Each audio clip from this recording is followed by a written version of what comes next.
For the past 2 days, I have spent a combination of about 24 hours studying some of the biggest content creators out there, and I've found 3 key elements that all of these guys share across the board. These guys range from Mr. Beast, Zach King, PewDiePie, Kai Cenat, and the list goes on and on. And these are the 3 secrets that all of these guys share that I'm gonna share with you today. Number 1 is the amount of time they spend planning. I am a new YouTuber / content creator, and I will tell you, the biggest shocker to me studying these guys is seeing the amount of prep time they put in way before they even take on a project. I'm talking about the amount of time they take to think about the ideas they want to execute, then to plan that idea, and then so on and so on.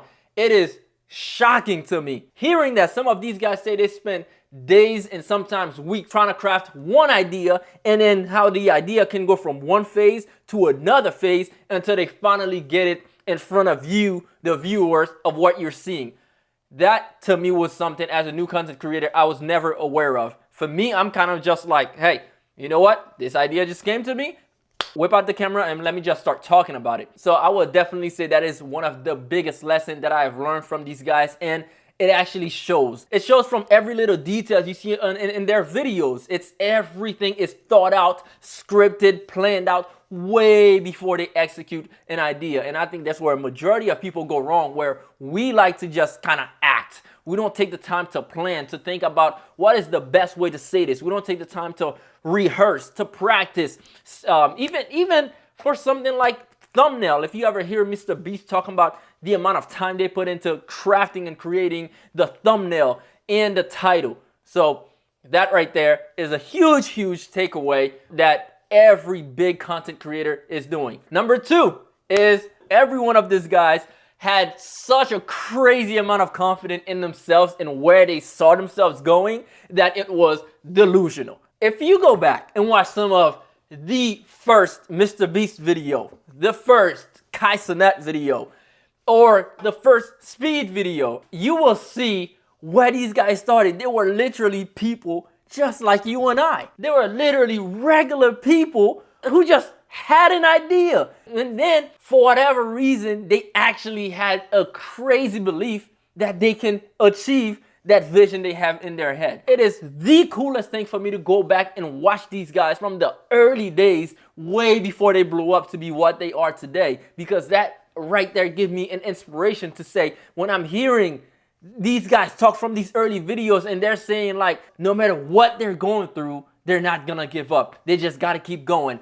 And then to also hear the stories now of them describing how they felt during that time, it's just crazy to see the confidence and the thought process on some of these guys. To succeed, you really gotta have that level of confidence that there is no other option. You've gotta go in there with everything you got. Like, you have no backup. Your back is on the wall. And it is amazing to see that level of confidence, because it gives me more confidence in myself and see how I need to trust and believe in myself and my capability of learning. Another great takeaway that I got from that, when I watched these guys from the early beginning and I see that they were just like me, that right there is humbling to me, to say that there is no magic. There is no accident to this, because I saw them. There is literally proof of videos of these guys just like me. If we can see where they started, they were making the mistakes.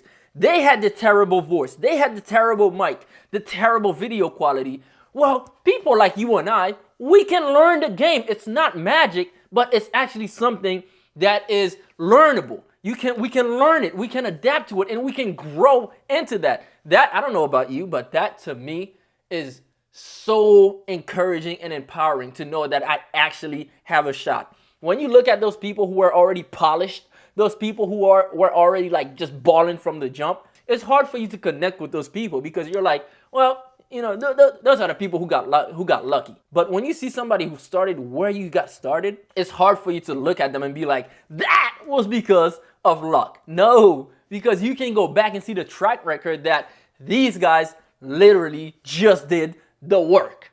And I love that, because that's saying if I do the work, it's gonna happen for me too. I can learn the recipe the same way they've learned it. I don't know, man. That just excites me. So I don't know about you, but I hope that's as exciting to you as it is for me. And I'm super freaking excited to get into this space and learn it all. I don't know how long it's gonna take. I don't care. But I'm just super excited to freaking learn it, man. And the third thing that all of these guys have in common, every single one of these guys are all playing a character. It is a version of themselves, but they kind of have to add a sense of drama to the character they're playing, right? Because think about it. If Mr. Beast is having a bad day, he can't get on camera and just like let his energy be terribly down. You're not gonna wanna watch that, right? So he has to kind of bring that character out of him every time he steps in front of a camera, regardless how his day is going. Now, it's not to say the character is not related to him at all. I do believe the character is a sense of him, but he has to embrace the role. So therefore, he has to come with a little bit more energy, speak a little bit louder than he typically would, be a little bit more happy and energetic than he typically would. And it's the same thing with Kai Cenat. If you watch him stream, the reaction he's getting, it's a little bit over dramatic, but it's because he's playing the character. If every time this man steps in front of a screen and he's just like, oh, that's cool, like, oh, damn, that's crazy. It's not nearly as engaging as, what? Did you see that chat? Like going crazy like that, you know? So that's what I've learned, man. You gonna have to play a character just like these guys. And if you already somebody who is good on camera, you just have to raise the bar a little bit higher. Be a little bit more energetic. Say something a little bit more extreme than you would typically say. Because it is better to be from one side or the other. But to just be like right here in the middle where most people are operating, you know what I mean? Like you just cruising about your day. You're just going to blend in with the crowd. So nothing stands out about you. And from what I've seen, everyone who is a star, these guys who are operating at a high level, they stand apart from the crowd. And that's why they are who they are. That's why the majority actually aspire to be like those guys. They want to learn from them. They want to be them. You're going to have to learn to play that role and embrace playing a character, playing a different version of yourself on social media. And I've heard this advice that's been said, the more authentic you are on social media, the better. I wouldn't necessarily agree. I'm not going to say to be fake, you know, to completely disregard who you are and not embrace some part of yourself. But it's kind of like being too authentic. It's not entertaining. And people go online to be entertained, to see drama, to get a sense of what's going on in your life. And that got to be exciting for them because their life is boring. So they don't want to just see another person on camera just being bored. Yeah, man. So these are the 3 common denominators that I've seen studying all of these big content creators. Thank you for checking in, man. And if you haven't yet, please make sure to subscribe to the channel and I will check in with you next time. Peace.